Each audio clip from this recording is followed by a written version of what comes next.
تو آئیے سنتے ہیں آج کی ویڈیو میں گندے عملیات سے نبردآزما ایک خاندان کی سچی داستان۔ قسمت نے ہمارے نصیب میں بنجار کی لکھی ہے۔ گزشتہ 15 سال سے میرا اپنا گھر نہیں ہے، کرائے کے مکان بدلتے رہتے ہیں اور ہم ایک ہی شہر میں رہتے ہوئے ایک جگہ سے دوسری جگہ منتقل ہوتے رہتے ہیں۔ اس بار ہم نے جو مکان تبدیل کیا اس میں تقریباً 5 سال رہے۔ اس وقت تک ہم پر کسی آسیب وغیرہ کا انکشاف نہیں ہوا تھا۔ ہمارے ہم دیوار ایک ٹھیٹھ پنجابی عورت اپنے بیٹے اور بیٹی کے ساتھ اپنے ذاتی مکان میں رہتی تھی۔ چٹھا برادری سے تعلق رکھنے والا اس کا خاندان پشتینی زمیندار تھا۔ ایک چھوٹی سی بات پر ہم لوگوں کا جھگڑا ہو گیا تھا۔ بات تو آئی گئی ہو گئی، مگر اس عورت نے اسے اپنی انا کا مسئلہ بنا لیا۔ اپنی دیوار کے پیچھے سے ہمارے گھر کی عورتوں اور بچیوں کا نام لے لے کر مغلظات بکتی تھی۔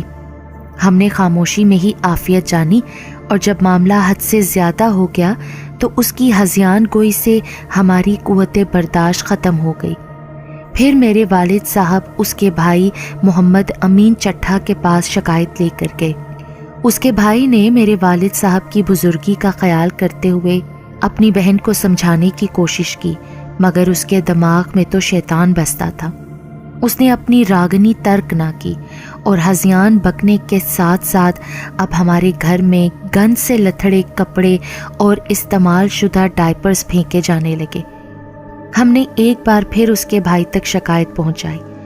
اب نتیجہ یہ نکلا کہ اس کے بھائی نے اس سے قطع تعلقی کر لی اور اس کی ماں نے بھی اس سے تعلقات ختم کر لیے، اور اس کی شیطانیت پر اسے ملعون قرار دیتے ہوئے اس کے ساتھ مرنا جینا تک ختم کر لیا، اور غصے میں کہا کہ جب میں مر جاؤں تو میرا منہ دیکھنے کی بھی کوشش مت کرنا۔ بجائے پشیمان ہونے کے اس نے اپنی کارروائیوں میں مزید تیزی پیدا کر لی۔ جلے پیر کی بلی کی طرح پورے محلے میں چکراتی تھی اور لوگوں کو ہمارے خلاف بھڑکاتی تھی۔ ہمارے بارے میں واہیات باتیں کرتی اور کہتی کہ اب دیکھنا میں تم لوگوں کے ساتھ کیا کرتی ہوں۔ اس کے بعد ہمارے گھر کے عین سامنے اس نے نرم بانس کی 3 لکڑیاں ایک دوسرے میں پیوست کر کے لٹکا دیں اور روزانہ اگربتیاں جلا کر ہماری دیوار کے پاس گھماتی اور منہ میں کچھ بتاتی تھی۔ اس کے بعد ہماری آزمائش کے دن شروع ہوئے۔ میری چھوٹی بہن سدرا جب بھی واش روم میں جاتی نیچے گر جاتی اور اس پر تشنج کی کیفیت طاری ہو جاتی، اور ایسا دن میں 3 سے 4 بار ہوتا۔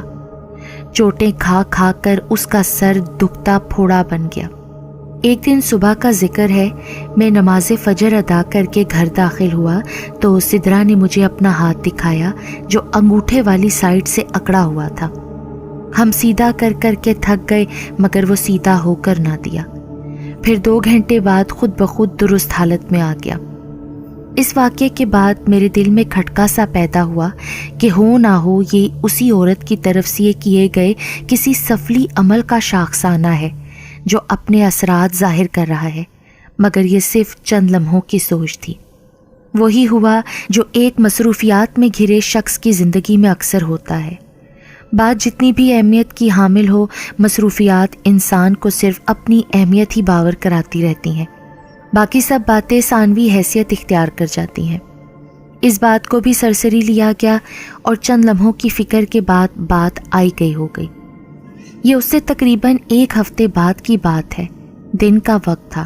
گھر کے وسطی کمرے میں ایک چارپائی پر سدرا سو رہی تھی۔ اس کے ساتھ والی چارپائی خالی پڑی تھی۔ اچانک اس کا وجود اچھلا اور اپنی چارپائی سے پرواز کرتا ہوا دوسری خالی چارپائی کے اوپر سے ہوتا نیچے جا گرا اور وہ لڑکتی ہوئی دیوار کے ساتھ جا ٹکرائی۔ جاڑے کے موسم میں بخار کے مریض کے مانند لرزتا اس کا وجود دھیرے دھیرے اعصابی تشنج کی کیفیت اختیار کر گیا۔ سب اس کو سنبھال رہے تھے کہ آخرکار وہ بے ہوش ہو گئی۔ جب ہوش میں آئی تو اسے کچھ بھی یاد نہیں تھا کہ اس کے ساتھ کیا گزری، بس سر تھام کر کراہتی اور بازو پکڑ کر روتی رہی۔ مسلسل لگنے والی چوٹوں نے اس کے وجود کو توڑ کر رکھ دیا تھا۔ یہ صورتحال مافوق العقل تھی۔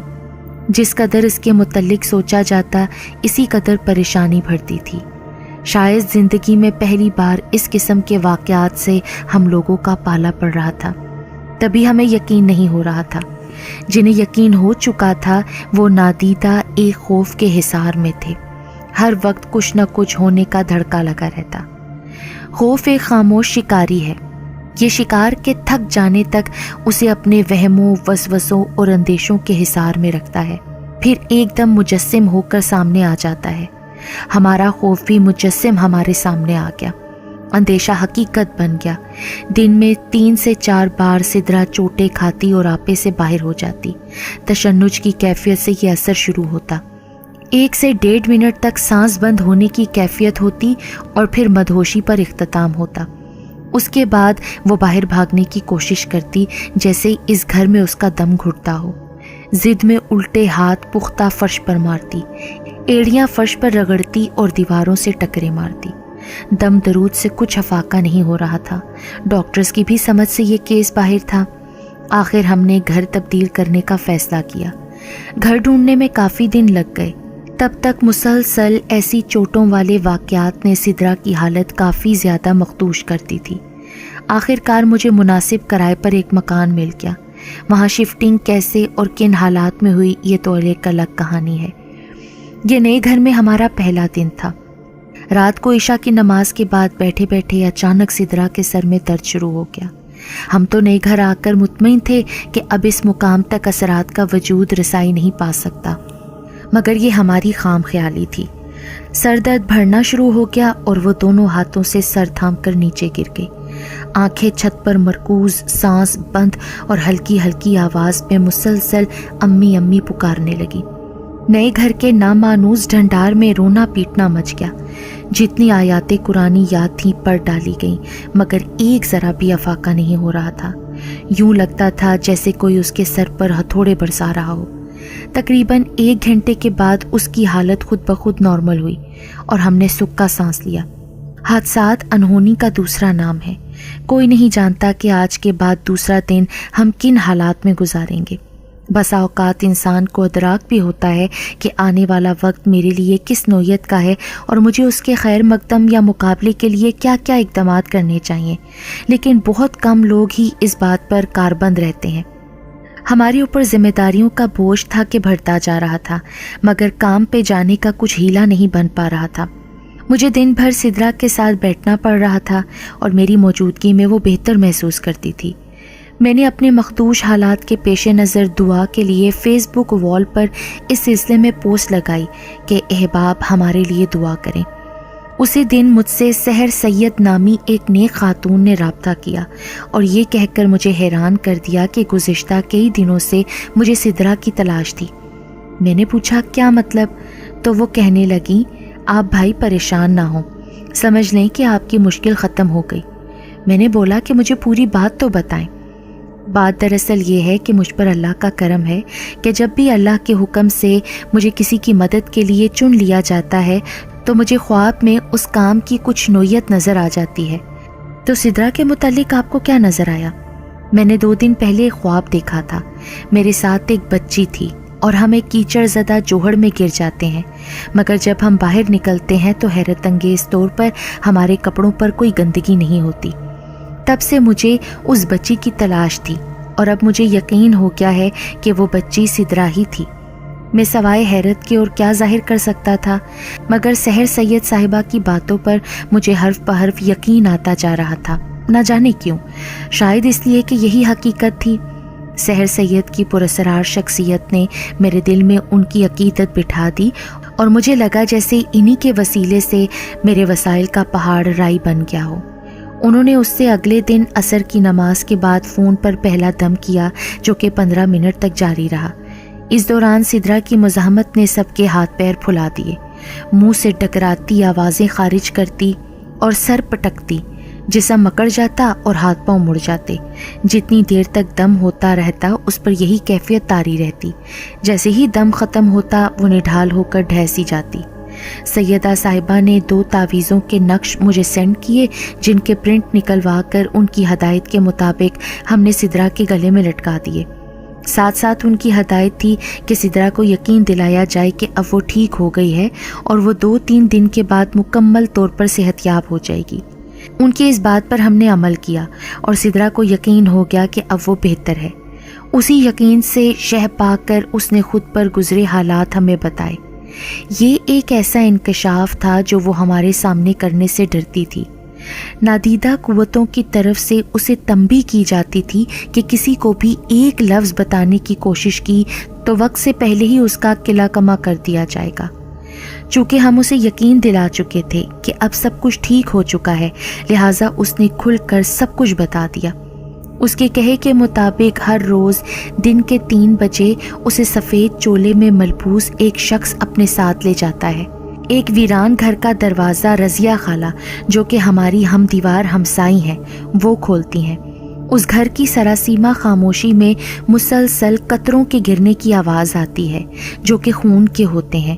صحن کے وسط میں خون کا ایک تالاب ہے جس کے ارد گرد بھیا، ابو، امی اور چھوٹے بچوں سمیت سارے گھر والوں کی تصاویر لگی ہوئی ہیں، جن میں سب کے سر کٹے ہوئے ہیں اور گردنوں سے بہنے والے خون سے جوہر بھر رہا ہے۔ اس جوہر میں ہاتھ ڈال کر سفید چولا پوش مجھ پر خون کے چھینٹے پھینکتا ہے اور ہذیانی انداز میں کہکہے لگاتے ہوئے کہتا ہے، ابھی تو تمہاری باری ہے، اس کے بعد تم مر جاؤ گی۔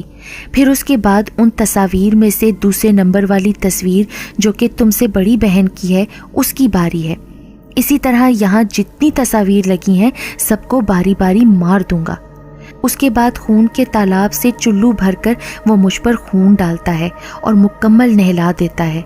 میں پھر روتی ہوں، چلاتی ہوں، اور یہ وہی دورانیہ ہوتا ہے جب میرے ہاتھ پاؤں مڑ جاتے ہیں اور جسم اکڑ جاتا ہے اور سانس بند ہو جاتا ہے، حتیٰ کہ میں بے ہوش ہو جاتی ہوں۔ ہوش میں آتی ہوں تو منظر بدل چکا ہوتا ہے اور میں اپنے بستر پر بے سود پڑی ہوتی ہوں۔ سونے کی حالت میں ان حالات سے گزرتی ہوں، جبکہ جاگنے کے بعد مسلسل ایک خوف مجھ پر طاری رہتا ہے۔ واش روم میں جاتی ہوں تو گر جاتی ہوں، دماغ چکراتا رہتا ہے، چارپائی گھومتی ہے، چھت نیچے آنے لگتی ہے، تب میں خوف سے چلانے لگتی ہوں اور آپ سب گھبرا جاتے ہیں۔ یہی سب رام کہانی ہے۔ پھر وہ خاموش ہوئی تو ہم نے اسے تسلی دی کہ انشاءاللہ اب ایسا کبھی نہیں ہوگا، سب اچھا ہو جائے گا۔ وہ رات قدرے خوشگوار تھی، سدرا کی طبیعت میں بشاشت تھی اور ہم بھی آسودگی میں تھے کہ شکر ہے اب کافی طبیعت بہتر ہے۔ رات کو 2:40 پر اس نے میرے موبائل سے سحر سید کو میسج کیا کہ آپ بھی اب میں ٹھیک ہوں، آپ کا بہت شکریہ۔ ہم سب سو رہے تھے، رات کے 3 بجنے والے تھے۔ سدرا سے بڑی بہن کی آنکھ کھلی، اسے دوسرے کمرے سے کرہانے کی آواز آئی۔ اس نے ڈرتے ڈرتے جھانکا، سدرا کا ایک ہاتھ نظر آ رہا تھا جو کہ نڈھال انداز میں زمین پر پڑا تھا۔ اس کا دل اچھل کر حلق میں آ گیا۔ سدرا امی کے ساتھ سوئی ہوئی تھی، اب امی اکیلی سو رہی تھی۔ اس نے امی کو جھنجھوڑ کر جگایا، وہ ہڑبڑا کر اٹھ بیٹھی۔ اس کے متوجہ کرنے پر انہوں نے دوسرے کمرے میں نگاہ کی تو دوڑ پڑی۔ سدرا کے منہ میں اس کا دوپٹہ تھا جس کے دونوں سرے خالی چارپائی کے ایک پائی کے ساتھ ایک دوسرے کے ساتھ بندھے ہوئے تھے اور سدرا نیچے پڑی ہوئی تھی۔ اس کے گردن کے پیچھے تقریباً 8 گانٹھیں کس دی گئی تھیں جس سے اس کا سانس گھٹ رہا تھا اور منہ سے گھٹی گھٹی آوازیں نکل رہی تھیں۔ وہ اپنے ہوش میں نہیں تھی، غنودگی طاری تھی، مگر سانس گھٹنے سے تکلیف کی شدت اس کے چہرے کے زاویے بگاڑ رہی تھی۔ امی رونے لگیں، ہم سب جاگ گئے، مل کر گانٹھوں کو کھولا گیا۔ سدرا کا سانس بحال ہوا تو وہ لپک کر مجھ سے چمٹ گئی۔ وہ خوف سے تھر تھر کانپ رہی تھی۔ شام کو جو تعویذ ہم نے اس کے گلے میں ڈالے تھے وہ اب موجود نہیں تھے۔ کافی دیر ڈھونڈنے کے بعد وہ 12 فٹ اونچے روشن دان کی ایک درز میں پھنسے ہوئے نظر آئے، جنہیں ہم نے صبح ہوتے ہی سدرا کی نظر بچا کر اتار لیا۔ اگلی صبح میں نے سحر سیدہ سے رابطہ کیا اور صورتحال بتائی۔ انہوں نے تشویش ظاہر کی اور خبردار کیا کہ سدرا سے کچھ بھی پوچھنے کی کوشش نہ کی جائے، ابھی یہ راز کھلنے کا وقت نہیں آیا تھا۔ ہماری کچھ کمزوریاں ابھی نادیدہ قوتوں کے ہاتھ میں ہیں، یہ چیزیں آسانی سے پیچھا کہاں چھوڑتی ہیں۔ ان کا راز منکشف ہوا تو وہ کھل کر اپنی شیطانیت پر اتر آئیں۔ میں فون پر جو گفتگو کرتی ہوں اب سدرا کو اس کا پتہ نہیں لگنا چاہیے، ورنہ اس کے ذریعے کالی قوتیں ہمارے ارادوں کو جان لینے کے بعد اپنے بچاؤ کے سدباب کے طور پر کوئی بھی انتہائی قدم اٹھا سکتی ہیں۔ حیرت انگیز طور پر سدرا کو کچھ بھی یاد نہیں تھا کہ اس کے ساتھ کیا ہوا ہے اور کیا نہیں۔ اس کے بعد ہم نے نئے تعویذ بنوا کر اس کے گلے میں لٹکائے جو کہ ہنوز ابھی تک موجود ہیں۔ مزید چند دن اور دم کیا گیا اور سحر سیدہ کی ہدایت کے مطابق سرسوں کے تیل پر چہل کاف کا دم کر کے مسلسل 11 دن تک مالش کے لیے استعمال کیا گیا۔ اب الحمدللہ سدرا بھلی چنگی ہے اور عملیات کرنے والی ہمسائی عورت کو بددعا دینے کے ساتھ ساتھ سحر سیدہ کو دعاؤں میں یاد رکھتی ہے۔ گھر کے تمام افراد کو ان برے اثرات سے بچانے کے لیے روزانہ سورہ بقرہ کی تلاوت اونچی آواز میں چلائی جاتی ہے۔ سورہ بقرہ کی تلاوت روزانہ صبح کے معمولات میں شامل ہے جو کہ 41 دن تک جاری رہے گا۔ اس کے بعد ہمیں یقین ہے کہ ہماری بہن پر کیے گئے گندے عملیات کا توڑ انشاءاللہ ہو جائے گا۔ پتہ نہیں لوگ کیوں بھول جاتے ہیں کہ انہیں بھی مرنا ہے اور جادو ٹونے کرنے اور کروانے والے جہنم کا ایندھن ہوں گے۔